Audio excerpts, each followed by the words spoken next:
সর্বশান্ত করে দেউটা পাঁচাবে কিলো লুটেরা পুঁজির হাত কাছে বন্ধক দেওয়া চলবে না।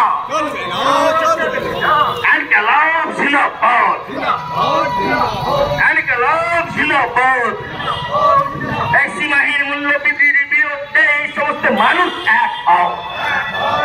এই সীমাহীন মূল্য বৃদ্ধির বিরুদ্ধে এই সমস্ত মানুষ এক হও।